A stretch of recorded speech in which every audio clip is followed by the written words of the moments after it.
Kestner, and I'm going to read you a book called The Blackberry Mouse by Matthew Grimsdale. Mouse loved his little cottage in the country. He loved it because it was warm and cozy and just the right size for a mouse. But most of all, he loved it because there was a big blackberry bush in the garden. Every year, he had a bumper crop of ripe, juicy blackberries. One summer, Mouse's blackberries were even bigger and juicier than usual.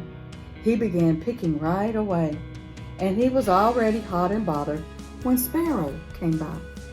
"What nice blackberries! May I have some?" chirped Sparrow. "They're all mine," said Mouse. "Go away." "No need to be rude," said the little bird, and she flew away. Mouse's paws were beginning to ache from all the hard work when he caught sight of Squirrel. He was leaning on the garden gate. "Can I have some of those juicy blackberries?" Squirrel asked. "If I give you some, then there will be less for me," Mouse replied. So Squirrel went away empty-handed. Mouse had stopped to have a rest when Rabbit came hopping through the grass. "Those blackberries look delicious," she said. "They are," said Mouse, "and I'm going to eat every last one." "Then you will most certainly be ill," said Rabbit, and off she went. He was going to be very sick if he ate all those blackberries by himself. The sun was hot and Mouse was getting very tired. Soon he had nodded off to sleep. He didn't realize that someone had been watching him. Can you see who's watching?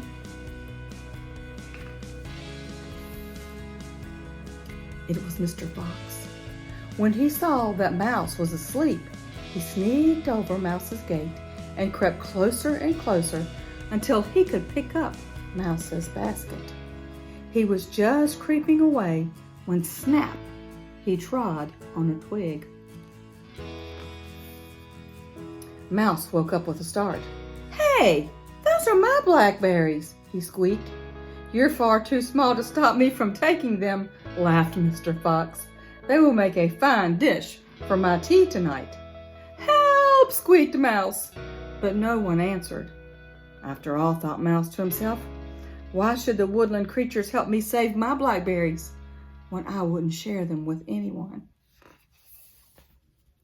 Then a strange thing happened. An acorn landed on Fox's head. Plop! And another. Plop! And another, and another, and another. Plop, plop, plop. Mr. Fox dropped the blackberry basket and ran as fast as he could. You see him running? Can you see who was throwing the acorns? Mouse looked up to see where the acorns had come from. And who do you think he saw in the old oak tree?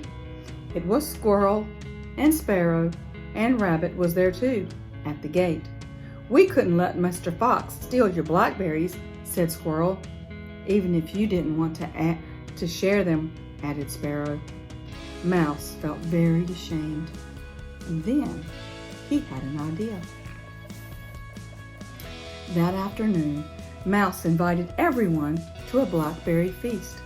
He worked all day to get it ready.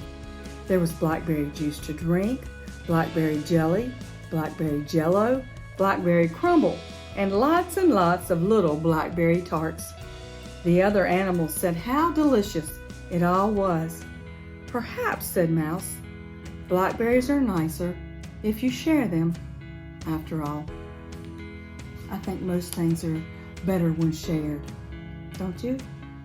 Hope you enjoyed this story.